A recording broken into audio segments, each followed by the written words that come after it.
Hélène se promène dans la rue, ses pieds se déplaçant lentement. Malgré sa récente perte de mobilité, la femme âgée a gagné un peu d'argent. Elle a décidé de se rendre au supermarché le plus proche pour acheter des produits de première nécessité tels que des pommes de terre, des pâtes, du lait, de la farine et du sucre.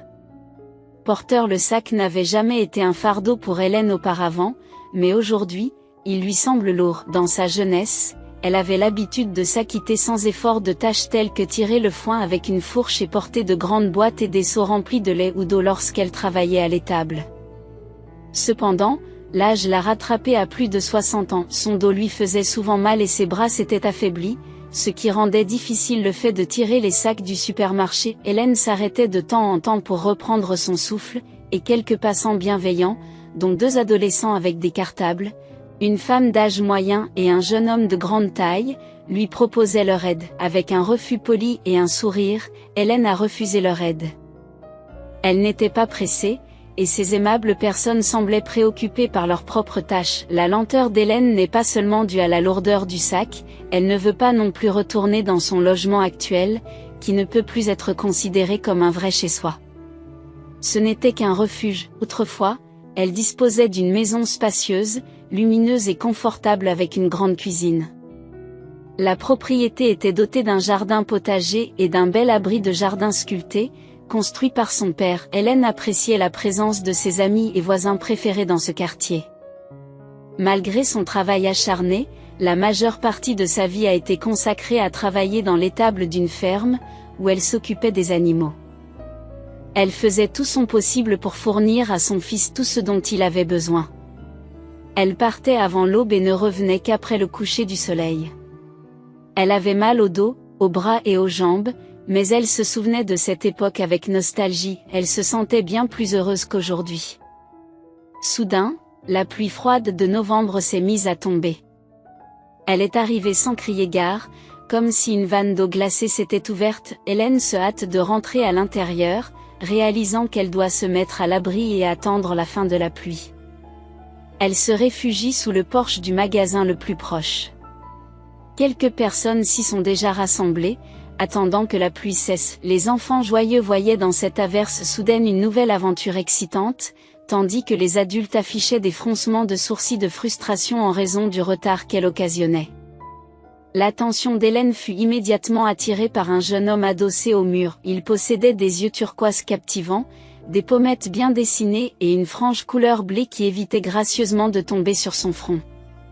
Il est indéniablement beau, et il est probable qu'il suscite l'intérêt de nombreuses jeunes filles. Hélène lui trouve une ressemblance frappante avec Mike, un homme qu'elle a rencontré brièvement il y a près de 40 ans. Malgré la brièveté de leur rencontre, chaque détail du visage de Mike, son parfum et les mots qu'il a prononcés sont restés gravés dans sa mémoire. Elle se dit que si Mike était encore en vie, il aurait peut-être oublié depuis longtemps leur rencontre occasionnelle, sans se rendre compte du rôle important qu'il a joué dans la vie d'Hélène. Née dans une famille où ses parents travaillaient comme conducteurs de tracteurs et laitiers, Hélène a assumé le rôle d'aînée dès l'âge de 2 ans, aux côtés de sa sœur Angela. Malgré leur mode de vie modeste, la famille a réussi à mener une vie décente sans connaître la faim ni porter des vêtements en lambeaux.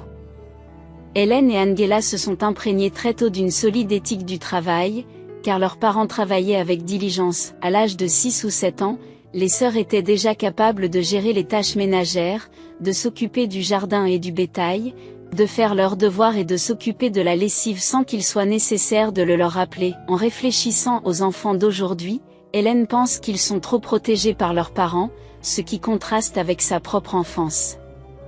Malgré leurs responsabilités, les sœurs trouvaient le temps de jouer avec leurs amis après avoir accompli leurs tâches et leurs devoirs. La camaraderie entre pairs était évidente, et Hélène et Angela se soutenaient mutuellement de manière inébranlable, maintenant un lien fort tout au long de l'année.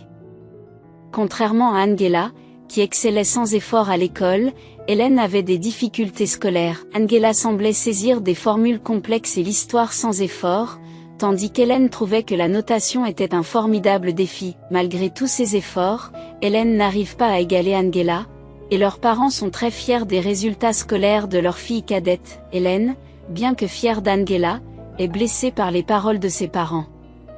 Cela signifiait-il qu'ils n'attendaient rien d'elle ? Tous leurs espoirs reposaient uniquement sur Angela. Angela, en bonne sœur, a toujours aidé Hélène dans ses études lorsqu'elle était confrontée à une tâche insoluble. Au fil du temps, les deux sœurs ont mûri et Hélène a poursuivi ses études en ville, optant pour un domaine pratique. La couture a toujours été le point fort d'Hélène, qui savait qu'elle avait un talent naturel pour cela. Ses parents l'ont soutenue dans sa décision de faire carrière dans la couture, lui assurant qu'il s'agissait d'un moyen fiable de gagner sa vie. Après avoir obtenu son diplôme, Hélène a choisi de rester en ville et a trouvé un emploi dans un atelier de couture local. Elle a loué un appartement à proximité et a également travaillé comme couturière indépendante pour compléter ses revenus. Bien que le salaire de l'atelier de couture ne soit pas très élevé, le travail supplémentaire à temps partiel l'a aidé financièrement, qu'il s'agisse de retoucher des vêtements, de tailler des manteaux ou de coudre divers articles tels que des nappes et des rideaux. Hélène avait toujours du travail et de l'argent. Pendant ce temps, Angela se concentre sur l'obtention d'un diplôme de droit à l'université. Ses parents sont extrêmement fiers de ses réalisations et leurs yeux brillent de fierté lorsqu'ils parlent d'elle à des connaissances. Bien qu'ils reconnaissent et apprécient le travail acharné et les compétences d'Hélène, c'est Angela qui brille vraiment à leurs yeux. Et pourquoi ne serait-il pas fier? Angela était non seulement intelligente et belle, mais elle étudiait également dans une université prestigieuse. Hélène se réjouit sincèrement pour sa sœur et accepte le fait que l'excellence académique n'est pas son destin. Au contraire, elle savait que son don résidait dans ses mains habiles, et tout le monde le reconnaissait. Au fil du temps, les amis d'Hélène ont commencé à se marier et à fonder leur propre famille. Cependant, les choses ne semblent pas se mettre en place pour Hélène. Les hommes qui s'intéressaient à elle ne parvenaient pas à capter son attention, et ceux qu'elle trouvait attirants s'intéressaient davantage à d'autres femmes. C'est un véritable paradoxe. Chaque fois qu'elle entendait parler du mariage d'une amie ou d'une ancienne camarade de classe, Hélène ne pouvait s'empêcher d'être inquiète et anxieuse. Ses parents ne faisaient qu'ajouter à sa détresse, la bombardant de questions sur le mariage, les enfants et l'installation à chaque fois qu'elle leur rendait visite. Hélène a commencé à se sentir désespérée, considérant tous les hommes autour d'elle uniquement sous l'angle d'un conjoint potentiel. Comme on pouvait s'y attendre, cette obsession repoussait les hommes et les éloignait d'elle. Un soir, une soirée dansante est organisée dans le parc de la ville. Hélène décide d'y assister avec ses amis, même si elle n'aime pas particulièrement danser à cause de la musique trop forte qui lui donne des maux de tête. Elle espérait cependant y rencontrer quelqu'un qui pourrait lui donner l'amour, la compagnie et le simple bonheur humain qu'elle désirait.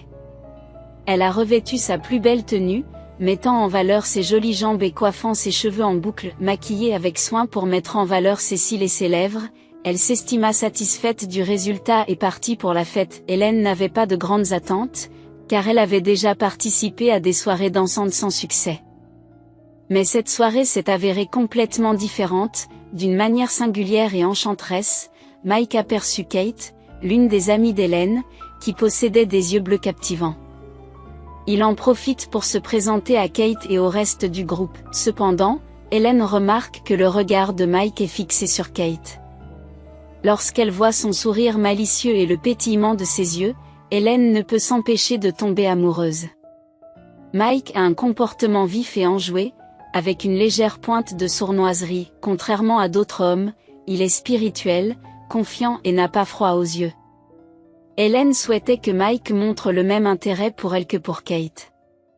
Malheureusement, Mike a demandé à Kate de danser, laissant Hélène envieuse en regardant de loin. En observant les gestes de plus en plus déplacés de Mike au cours de leur danse, ses mains se glissant sous la taille de Kate, Hélène comprit que son amie n'était pas à l'aise avec ses avances. Saisissant l'occasion, Hélène trouve une excuse pour partir avec Kate. Mike se précipite à la suite de Kate, mais Hélène l'intercepte. Au moment où le slow commence à jouer, Hélène trouve le courage d'inviter Mike à danser, faisant preuve d'une audace et d'un désespoir qui ne lui ressemblent pas étrangement. Elle a l'impression qu'une force la guide dans ses actions. Détendue et confiante, Hélène s'est approchée de Mike avec un sourire plein d'espoir et l'a invité à danser. Momentanément confus, comme s'il essayait de se rappeler qui elle était, Mike finit par accepter. Pendant leur danse, il regarde Hélène avec un sourire radieux. Le cœur d'Hélène s'emballe et ses paumes deviennent moites. Lorsqu'il lui tendit la main, Hélène se fondit dans son étreinte chaleureuse. Le baiser qui suivit lorsque la musique s'arrêta n'était pas le premier d'Hélène, mais il provoqua une réaction sans précédent. Elle se sentit étourdie et son environnement sembla s'assombrir. Tout ce qu'elle désirait, c'était que Mike la prenne dans ses bras pour le reste de sa vie. Hélène ne se soucie pas de la démonstration publique de son affection ni des spectateurs qui pourraient être jaloux. Elle est indifférente à leurs opinions. Lorsque Mike proposa d'aller se promener, Hélène accepta avec empressement, aspirant à une occasion d'être seule avec lui. Main dans la main, ils se promènent dans la ville nocturne. Mike parle de lui et interroge Hélène sur sa vie. Découvrant qu'elle vivait seule, il lui propose de se rendre chez elle. Hélène accepte volontiers. Tout au long de la soirée et de la nuit, Hélène ne pouvait s'empêcher d'imaginer une vie avec Mike, un couple aimant et engagé, faisant des projets pour l'avenir et profondément amoureux. Je ne sais pas ce que vous avez fait, mais partagez avec moi ce que vous avez planifié. Le cœur d'Hélène se serre. Elle avait été tellement prise par le moment et le bonheur d'être avec Mike qu'elle n'avait même pas envisagé ses projets. Au fond d'elle-même, elle savait que leur relation n'était que temporaire. Mais une lueur d'espoir l'avait amenée à croire le contraire. Elle s'efforce de garder un visage courageux et dit « Je n'avais pas réalisé que tu partais si tôt, je crois que je me suis laissé emporter par le temps que nous avons passé ensemble. » Mike la regarde en s'excusant et dit « Je suis désolé, Hélène. J'aurais dû être plus clair sur mes projets. Je dois retourner chez mon ami pour préparer mes affaires et prendre un train. Je ne m'attendais pas à ce que les choses évoluent aussi vite entre nous, et je ne voulais pas perturber ta vie. » Hélène ressent un mélange de déception et de compréhension. Elle ne pouvait pas reprocher à Mike sa décision, mais cela lui faisait mal de savoir que le temps qu'ils passaient ensemble touchait à sa fin. Essayant de retenir ses émotions, elle répondit « Je comprends, Mike, la vie peut être imprévisible et il arrive que l'on rencontre des gens au mauvais moment. Merci pour les moments merveilleux que nous avons partagés. » Pendant que Mike finissait de ranger ses affaires, Hélène s'assit sur le lit, perdue dans ses pensées. Elle ne pouvait pas nier la forte connexion qu'elle avait ressentie avec lui, et elle ne pouvait pas supporter l'idée de lui dire au revoir si tôt. Une partie d'elle voulait se battre pour leur amour, lui demander de rester un peu plus longtemps ou de l'emmener avec lui. Mais au fond d'elle, elle savait que ce n'était pas fait pour durer. Lorsque Mike fut prêt à partir, il se tint près de la porte, regardant Hélène avec un mélange de tristesse et d'affection. « Je ne t'oublierai jamais, Hélène. Tu as apporté tant de joie dans ma vie, même si ce n'était que pour une courte période. J'espère que nous pourrons rester en contact. » Hélène a esquissé un sourire, luttant contre les larmes. « Je ne t'oublierai jamais non plus, Mike. Tu m'as montré un amour que je ne savais pas possible, et je t'en serai toujours reconnaissante. Prends soin de toi. » Sur ce, Mike sortit de la pièce, laissant Hélène derrière lui. Elle savait que la vie continuerait, qu'elle finirait par retrouver l'amour, mais pour l'instant, elle se permettait de pleurer la perte de ce qui aurait pu être, chérissant les souvenirs qu'elle avait créés avec Mike et gardant précieusement les leçons qu'elle avait apprises sur l'amour et le lâcher-prise. « Je suis désolée, mais je ne peux pas vous aider. » Hélène consulte un médecin qui confirme ses soupçons. Elle est enceinte de 3 mois. L'annonce de la nouvelle a d'abord laissé Hélène sous le choc, mais après plusieurs jours de troubles émotionnels, elle a progressivement accepté sa situation. Déterminée à offrir une bonne éducation à son bébé, Hélène s'est consolée en se disant qu'elle avait une profession stable et des parents compréhensifs qui l'aideraient en cas de besoin. Elle était donc convaincue que son enfant serait bien pris en charge. Enfin, Hélène a ressenti une certaine tranquillité intérieure et a recommencé à trouver de la joie dans la vie. Pendant ce temps, Angela accomplit des exploits remarquables. Non seulement elle a obtenu un diplôme, mais elle a également reçu une offre d'emploi d'une prestigieuse entreprise étrangère.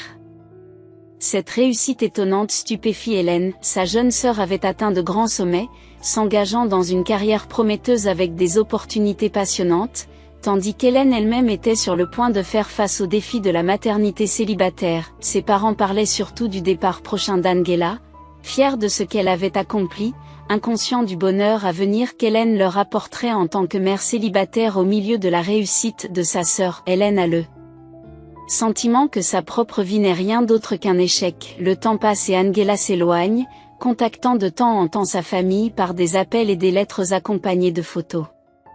Hélène remarque un changement chez sa sœur.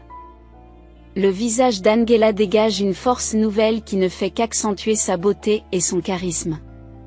Tandis qu'Angela s'épanouissait, Hélène vivait sa propre réalité compliquée. Au fur et à mesure que sa grossesse progressait, Hélène ne pouvait plus la dissimuler. Ses collègues ont commencé à avoir des soupçons et son patron a commencé à critiquer son travail, insinuant fréquemment que ses performances allaient diminuer en raison de son prochain congé en tant que mère célibataire. Cette situation a fortement perturbé Hélène, qui s'est rendue compte qu'elle risquait de perdre son emploi.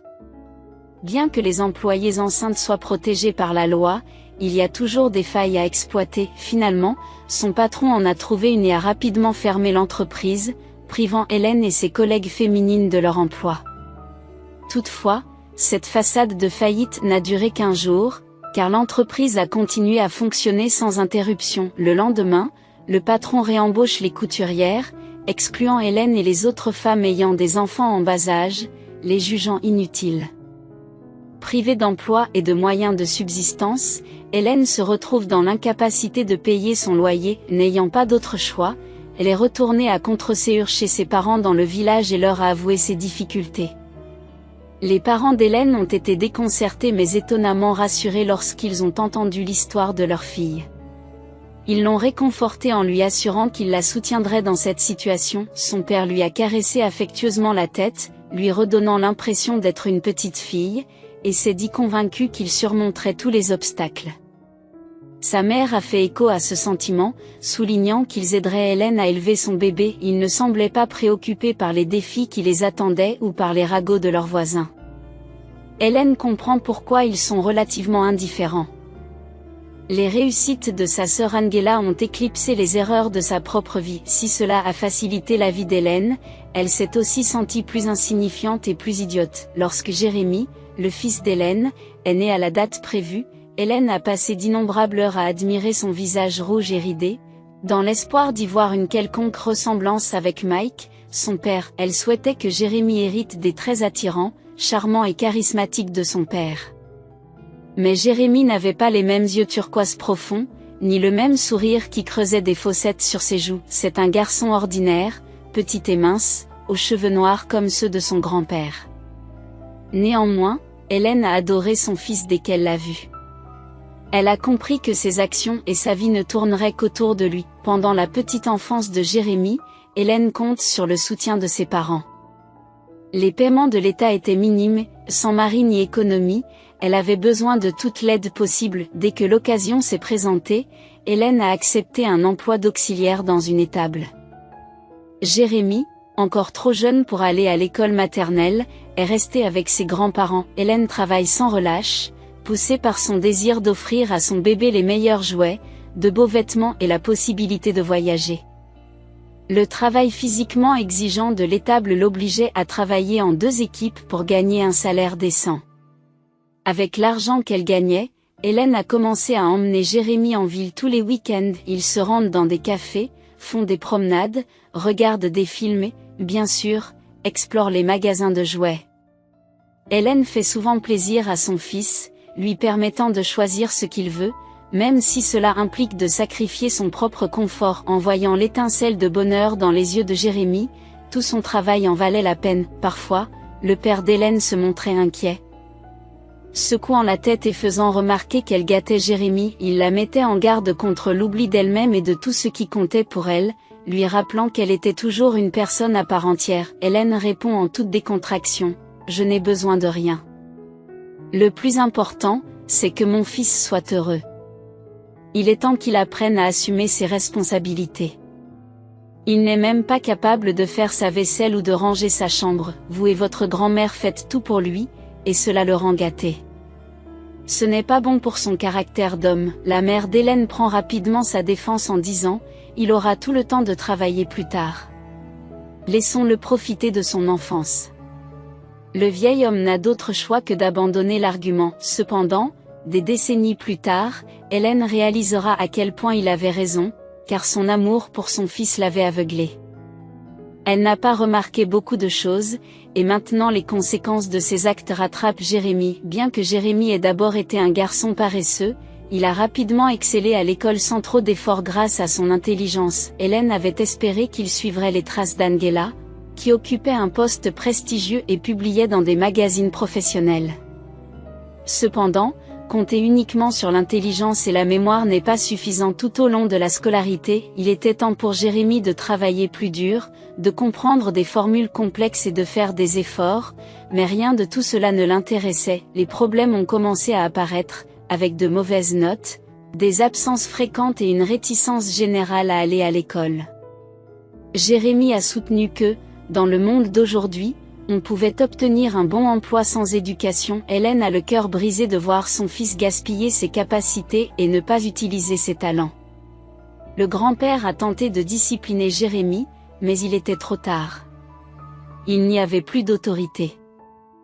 Jérémy s'est mis à fréquenter un groupe d'adolescents turbulents issus de familles moins fortunées. Hélène tente de raisonner son fils et de le ramener sur le droit chemin, mais ses efforts sont vains. Jérémy pense qu'il sait mieux que les autres et se dispute souvent avec sa mère, lui manquant de respect. « Qu'est-ce que tu peux m'apprendre ? Tu vis dans la pauvreté, tu n'as pas reçu d'éducation digne de ce nom et tu passes tes journées à faire des travaux agricoles subalternes pour quelques centimes. Je ne veux pas vivre comme toi, alors tu n'es pas un bon exemple de vie », disait Jérémy en rabaissant sa mère. Hélène n'a rien à répondre. Elle ne peut qu'espérer qu'il grandisse et mûrisse. L'année au cours de laquelle Jérémy devait terminer ses études a apporté à Hélène de nombreuses pertes. Tout d'abord, après le Nouvel An, son père décède. Il toussait étrangement et avait des difficultés à respirer, ce qu'ils attribuèrent à son habitude de fumer depuis toujours. Il s'est avéré qu'il s'agissait d'une crise cardiaque.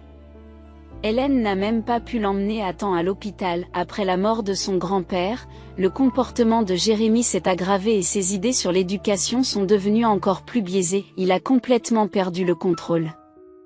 Le vieil homme avait réussi à le maîtriser dans une certaine mesure, mais le comportement du garçon était devenu incontrôlable. Il disparaissait la nuit avec de nouveaux compagnons, rentrait à la maison en état d'ébriété et demandait à sa mère et à sa grand-mère de l'argent pour se divertir.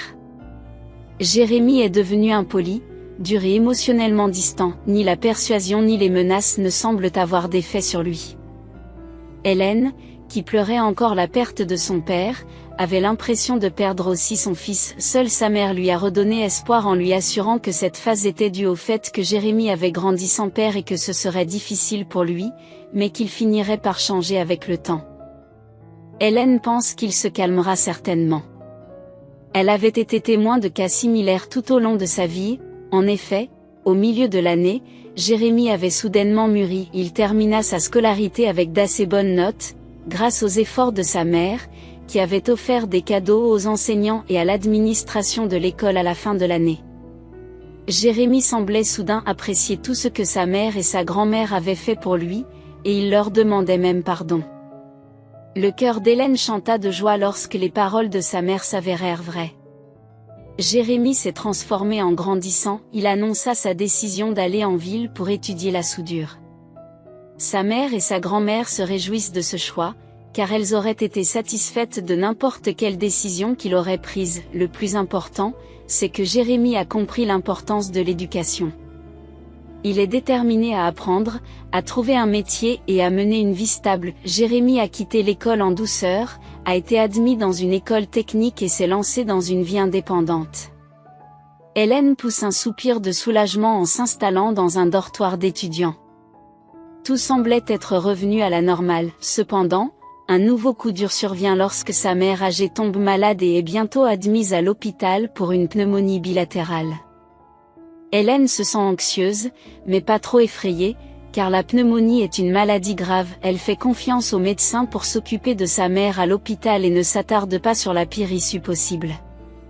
Cependant, un matin, elle a reçu un appel de l'hôpital lui annonçant une nouvelle dévastatrice. Sa mère était décédée subitement pendant la nuit. Hélène a l'impression que son monde s'est effondré.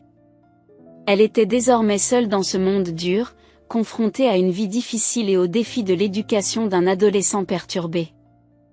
Elle rêvait désespérément que Mike soit à ses côtés. Elle gardait des souvenirs tendres et aimants du père de son enfant. Hélène avait besoin d'une source fiable de soutien dans cette situation difficile, mais malheureusement, cette personne n'existait pas. Elle réfléchit à la façon dont sa vie s'est déroulée depuis lors.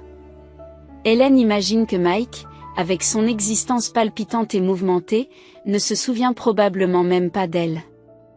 Elle ne peut s'empêcher de s'interroger sur sa situation actuelle. Il est fort probable qu'il soit heureux en ménage, fier d'être le père de ses enfants, ignorant totalement qu'il a un autre fils qui a besoin de son attention et de ses soins.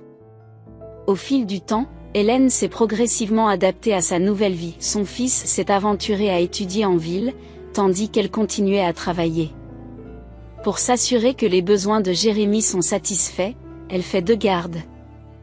Le garçon avait besoin de vêtements, de nourriture, de manuels et de cours supplémentaires. De plus, il avait besoin d'argent pour ses loisirs. Après tout, il méritait de profiter de son temps d'étudiant, mais la vie en ville était assez chère.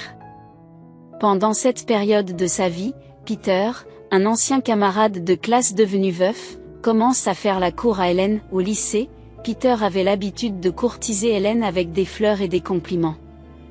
Aujourd'hui, elle s'amuse à se remémorer sa timidité, son côté comique et sa nature attachante de l'époque. La jeune Hélène rêvait d'hommes comme Mike, fringants, élégants et intelligents.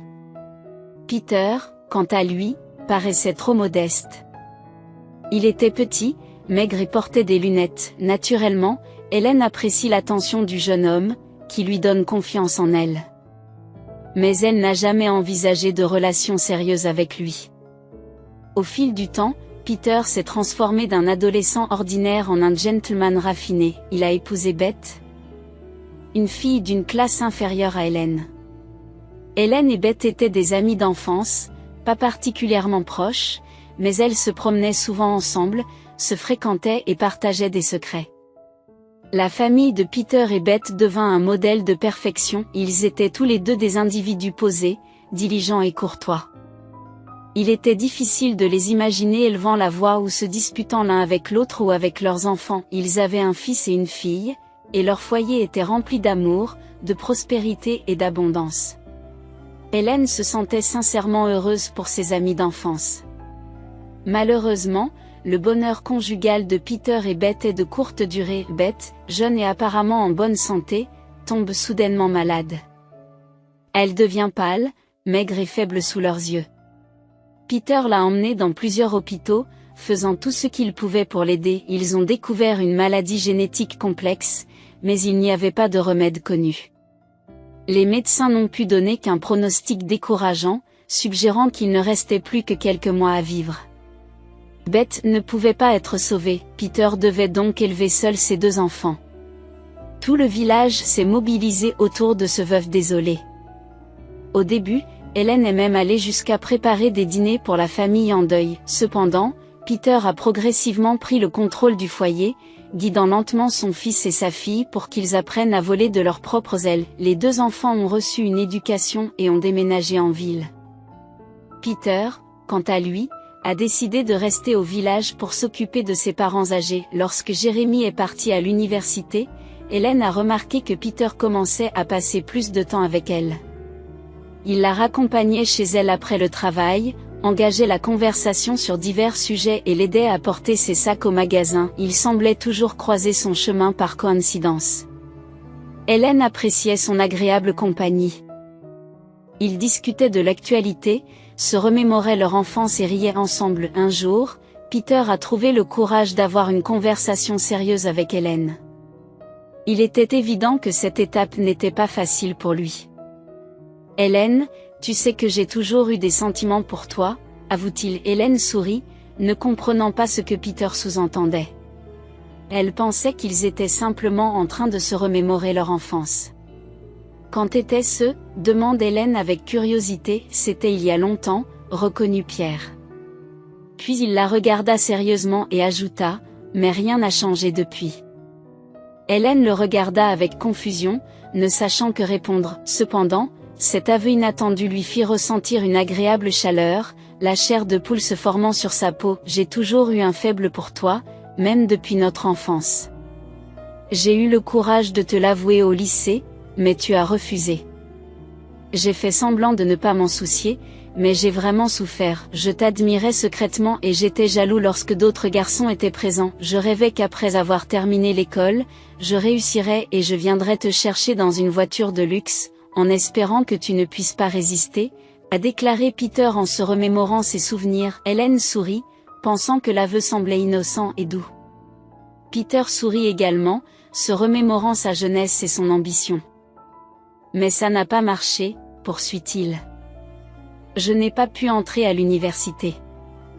Je n'étais pas assez intelligent, j'ai fini par étudier pour devenir chauffeur et je suis retourné au village.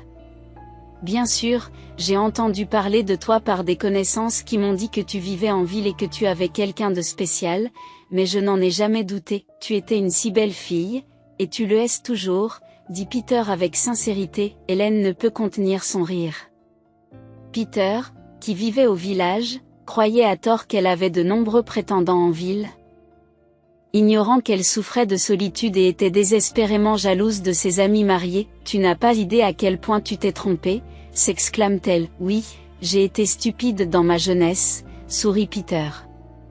J'ai cru que j'avais raté ma chance. Qu'est-ce que j'étais? Un simple chauffeur, alors que tu étais une princesse, une reine, un idéal inaccessible.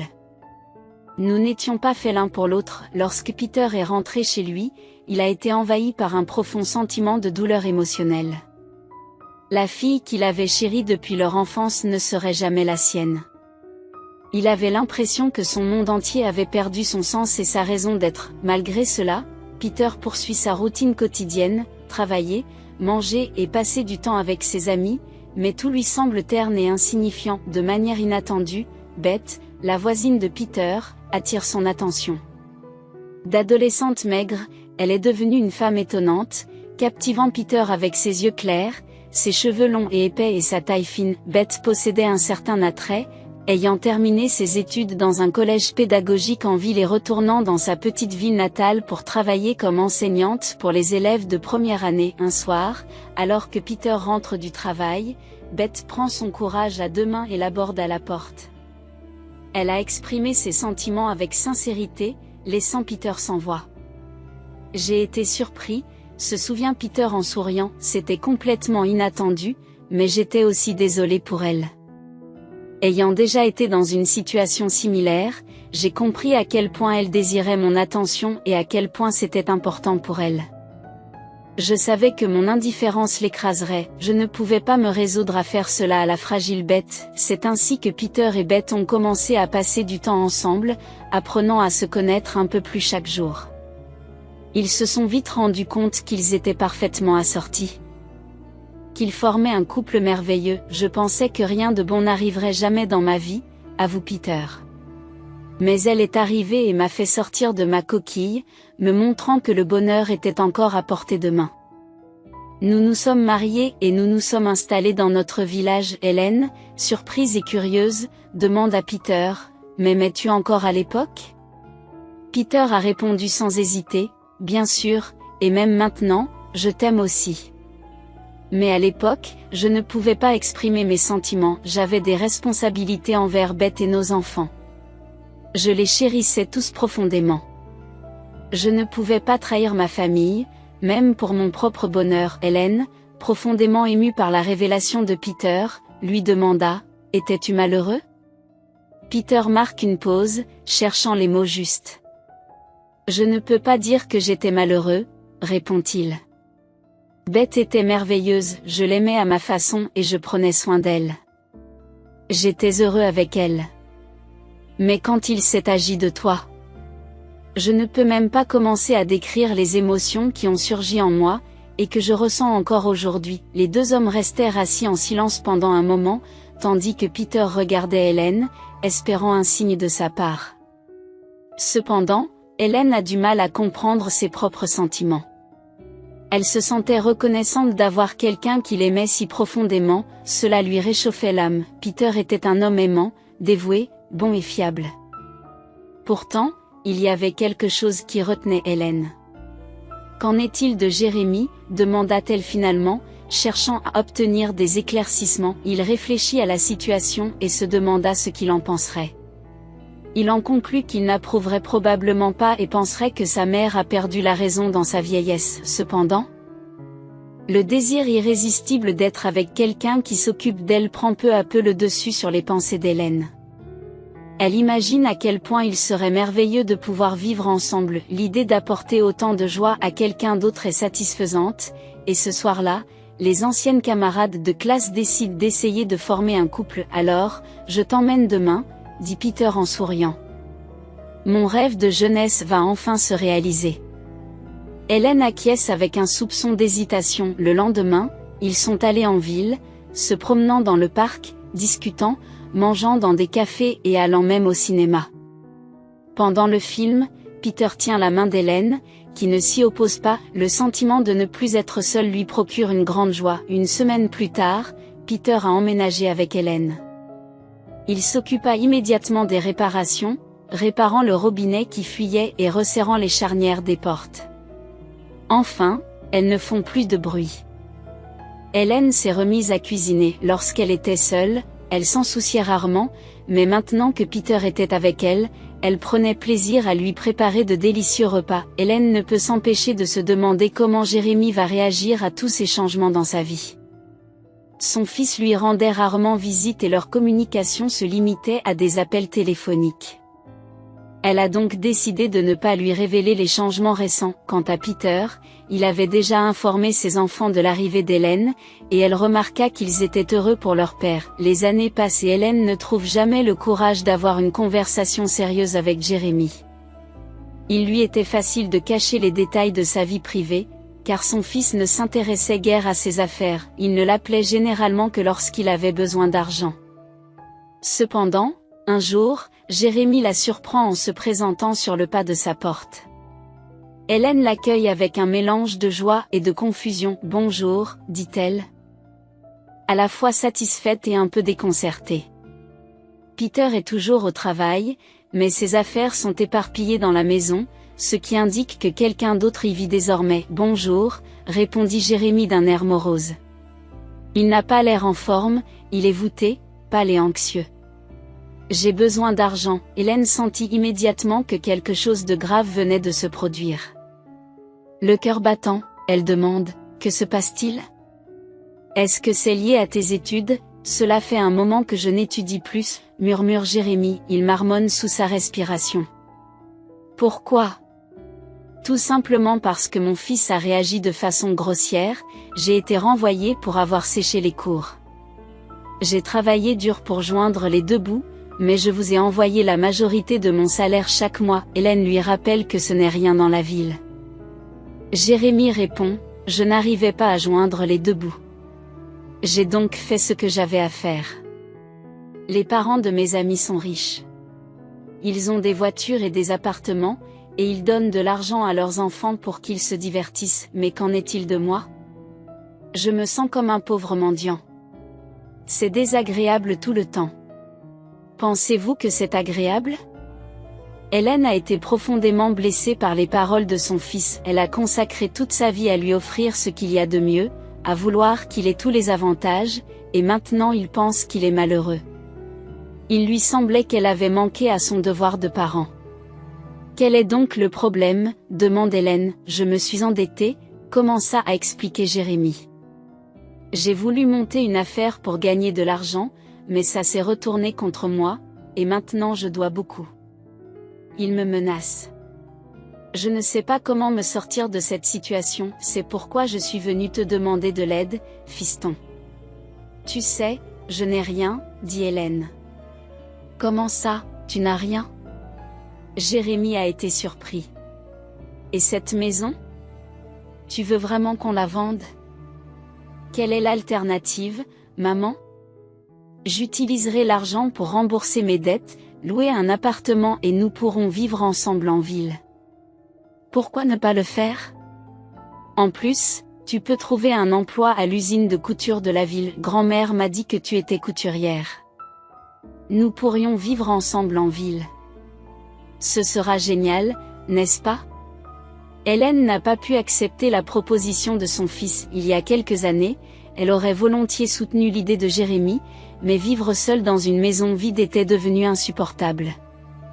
Mais maintenant, elle avait Peter, ils étaient bien ensemble, et c'était réconfortant d'avoir une personne aimante et compréhensive à ses côtés. Alors, que faire? Jérémie remarqua enfin les affaires de Peter dans la maison.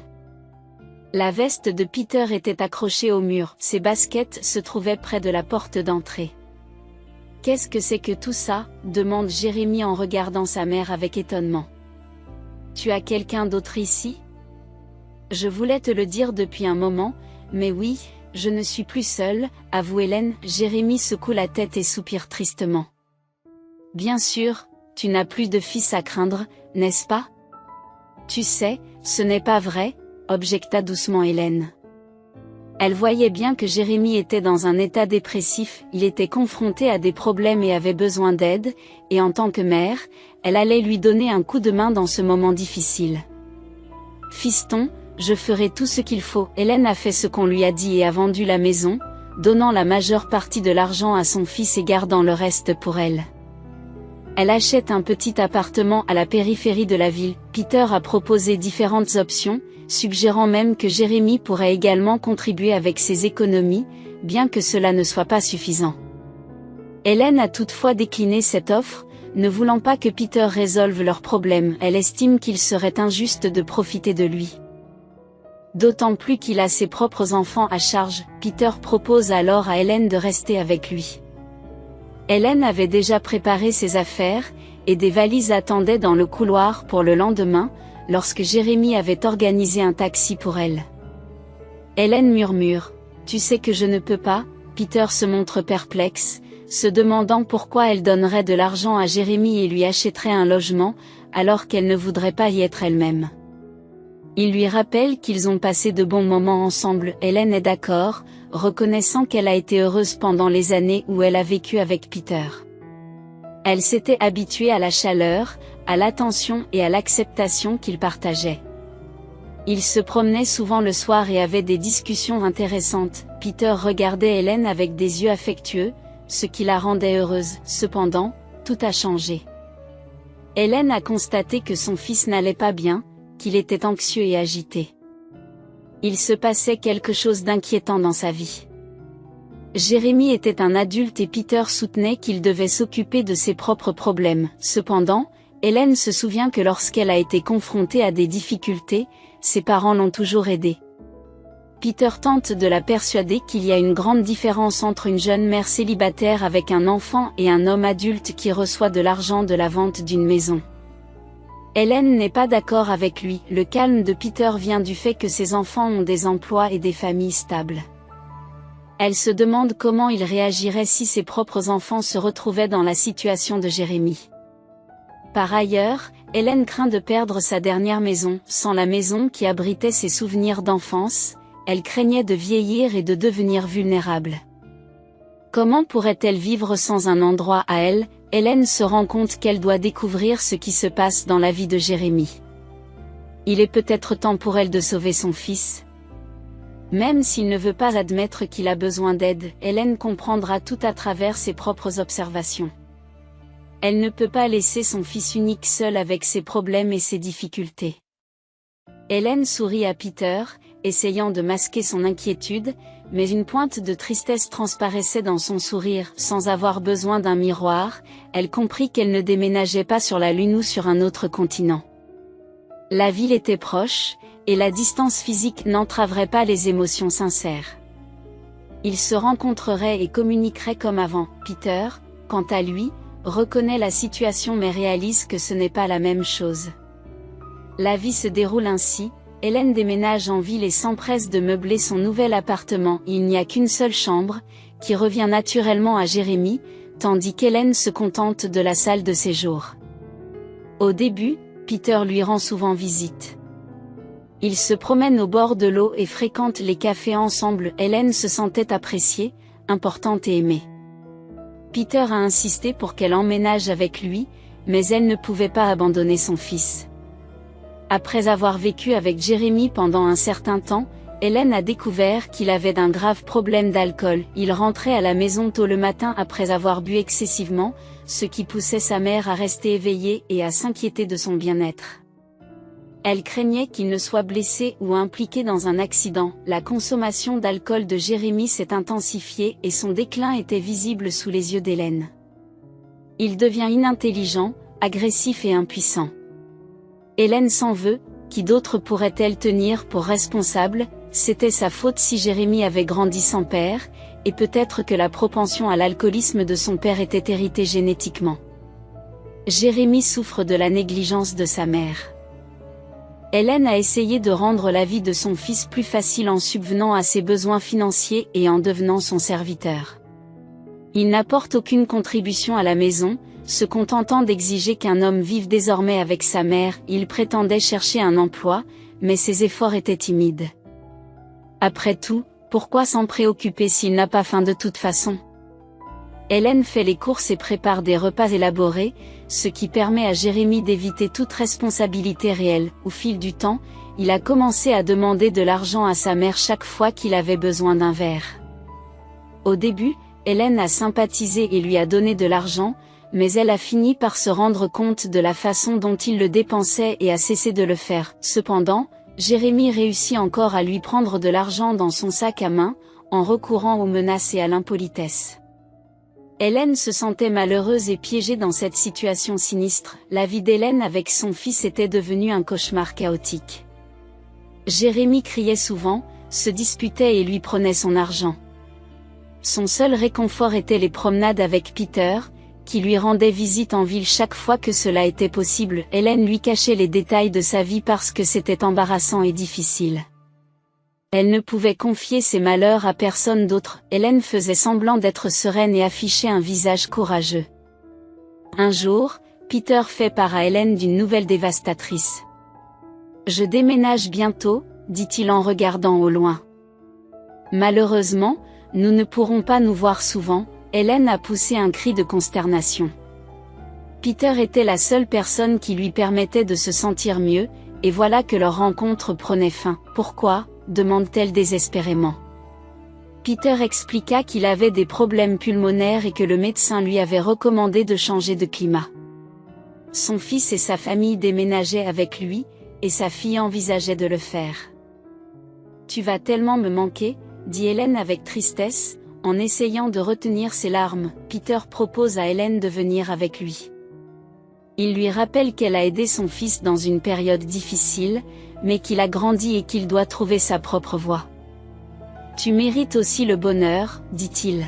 « Nous pourrions vivre au bord de la mer, pense Y. » Cependant, Hélène savait qu'elle ne pouvait pas abandonner son fils. Peter n'était pas au courant de la dépendance de Jérémy. Comment pouvait-elle profiter de la mère, de la compagnie de Peter et de la vie qu'elle méritait tout en sachant que son fils souffrait seul dans une ville lointaine? Peter a fini par partir, et Hélène a eu du mal à supporter son absence. Ils sont restés en contact par le biais d'appels et de SMS, mais ce n'était pas la même chose. Peter lui envoyait des photos de paysages magnifiques et continuait à l'inviter à le rejoindre, mais son engagement envers son fils l'en empêchait. Plusieurs années ont encore passé, et Jérémy a continué à boire et à rejeter toute aide ou traitement. Il a commencé à ramener à la maison ses amis en état d'ébriété, ce qui était encore plus difficile à supporter pour Hélène. Ses connaissances, des femmes à l'allure grossière et des hommes dégradés, riaient bruyamment, buvaient, juraient et parfois même se battaient dans la chambre de Jérémy. Lorsqu'Hélène tente de raisonner son fils, il se fâche, puis Déborah, la petite amie de Jérémy, est entrée dans leur vie, et malheureusement, elle n'a montré aucun signe d'influence positive sur Jérémy. Déborah elle-même avait un penchant pour les ennuis, et à part lorsqu'il avait besoin d'argent, Jérémy ne dérangeait pas beaucoup sa mère. Cependant, Déborah s'est souvent opposée à Hélène et s'est disputée avec elle. Finalement, Déborah a monté Jérémy contre sa propre mère, lui faisant croire qu'elle avait des intentions malveillantes. Les problèmes entre lui et Déborah sont persistants. Et Déborah méprise les réprimandes constantes de sa petite amie. Les querelles et les scandales étaient devenus la routine pour Hélène, et alors qu'elle réfléchissait à sa triste vie, la pluie cessa. Hélène profita du répit et se dépêcha de rentrer chez elle, se méfiant d'une nouvelle averse. En montant les escaliers jusqu'à son étage, car le vieil appartement n'avait pas d'ascenseur, elle rencontra une femme âgée qui bloquait l'entrée. La femme se tenait à côté de ses valises, les mêmes que celles qu'elle avait utilisées lorsqu'elle avait quitté le village pour la première fois. Par curiosité, Hélène ouvre l'une des valises et y trouve ses propres affaires. C'est curieux, la vieille dame s'efforce de déverrouiller la porte, mais sa clé ne fonctionne pas. Hélène se résout à frapper fort, sachant que la sonnette n'a pas fonctionné depuis un certain temps. La porte s'est ouverte, révélant une Déborah souriante sur le seuil. Confuse, Hélène demande ce que tout cela signifie. Déborah, d'un ton modéré, annonce qu'elle s'en va, déclarant que l'appartement appartient à Jérémy, et non à Hélène. Elle a récemment vu les papiers qui le prouvent.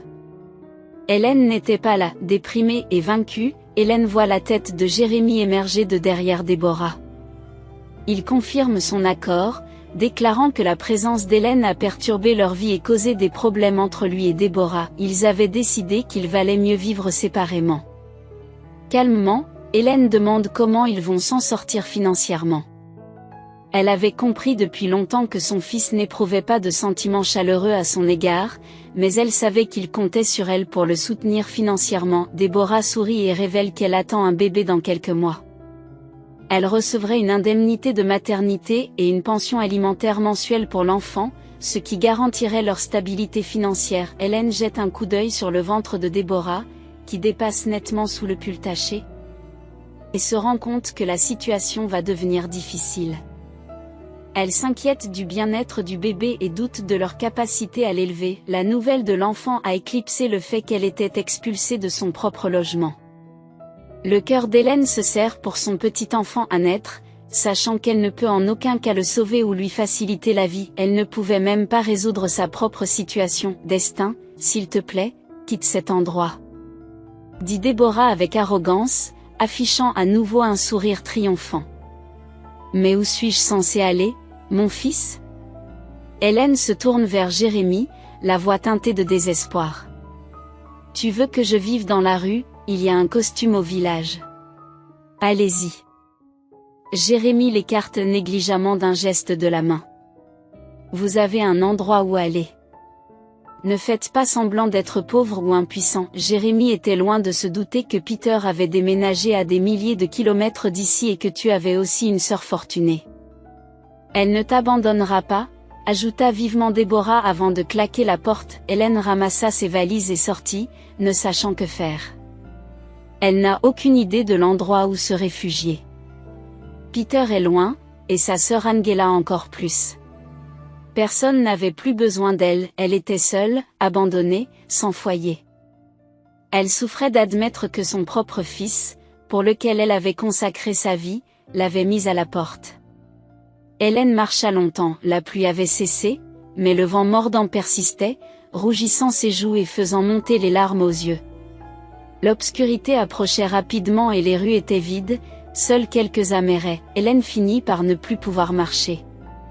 Elle posa ses valises près d'un arrêt de bus vide, s'assit dessus et laissa les larmes couler. Elles coulent en cascade sur ses joues et elle ne fait aucun effort pour les essuyer. Elle pleurait ses rêves brisés, la dépendance de son fils et le sort malheureux qui attendait son petit enfant à naître. Par-dessus tout, elle pleurait le chemin incertain qui s'ouvrait devant elle. Tu vas bien ? Une voix agréable de jeune fille s'éleva derrière elle. Hélène se retourna brusquement pour découvrir une jeune femme grande et mince qui la regardait avec sympathie. Vêtue d'un jean moulant, de baskets et d'un sweatshirt à capuche, l'étrangère avait des yeux pleins de compréhension et de gentillesse. À ses côtés se tenait un petit carlin attachant, qui semblait visiblement inquiet. Il gémit d'une manière amusante, et son visage heureux fait sourire Hélène à travers ses larmes. Valérie a grandi dans une famille d'étudiants, sans autre souvenir de ses parents que les images de vieilles photographies et les histoires transmises par la famille et les amis. Dans son esprit, ses parents étaient dynamiques, travailleurs et profondément dévoués l'un à l'autre et à leur enfant.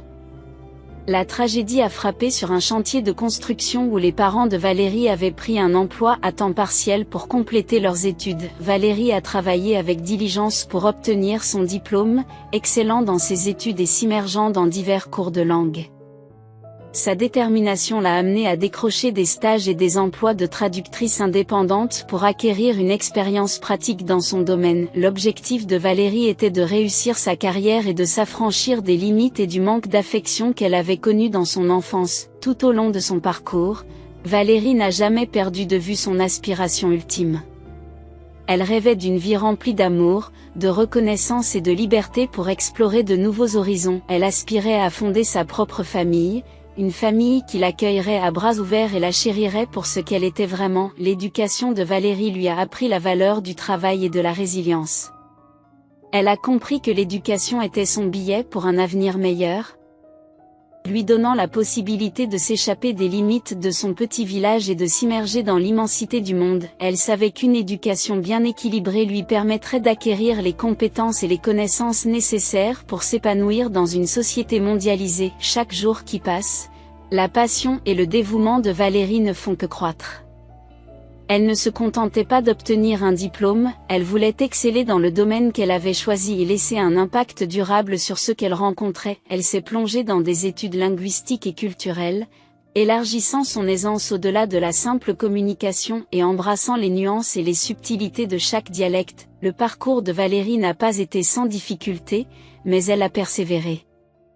Elle a surmonté les sentiments d'insignifiance et de rejet qui l'ont assaillie dans ses premières années, les transformant en motivation et en détermination. Elle était déterminée à prouver sa valeur, non seulement aux autres, mais aussi à elle-même. Alors qu'elle entamait sa carrière professionnelle, Valérie n'a jamais oublié d'où elle venait.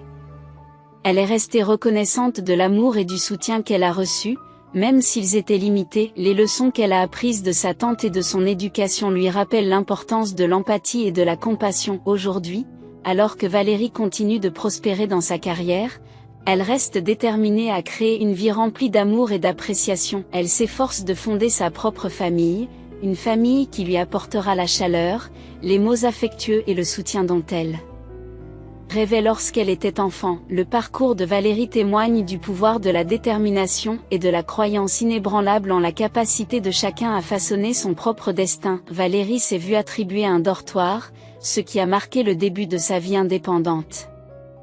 Enfin, elle ne se sent plus un fardeau pour personne.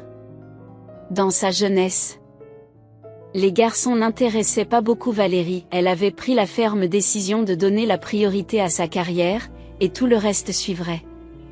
Cependant, au cours de sa dernière année d'études, le destin est intervenu et elle a rencontré Aaron par hasard. Il avait 8 ans de plus, était bien établi, sûr de lui, beau et intelligent. Aaron était venu à l'université à la recherche d'interprètes brillants pour son agence de voyage. Un jour, alors qu'il ouvre la porte du hall, Aaron entre en collision avec Valérie, qui passait par là. En une fraction de seconde, il réussit à la rattraper, l'empêchant de tomber, et commença immédiatement à s'excuser. Valérie le rassure avec un sourire, lui assurant qu'elle va bien.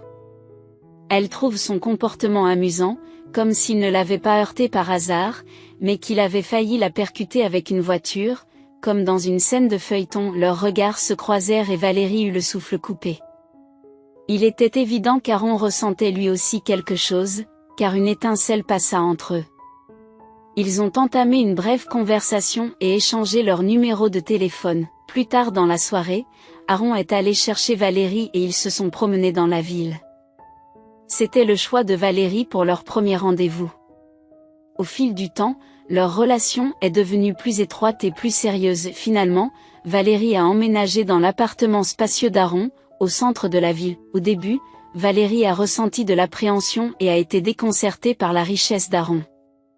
Il possédait une agence de voyage, une voiture de luxe et un appartement onéreux.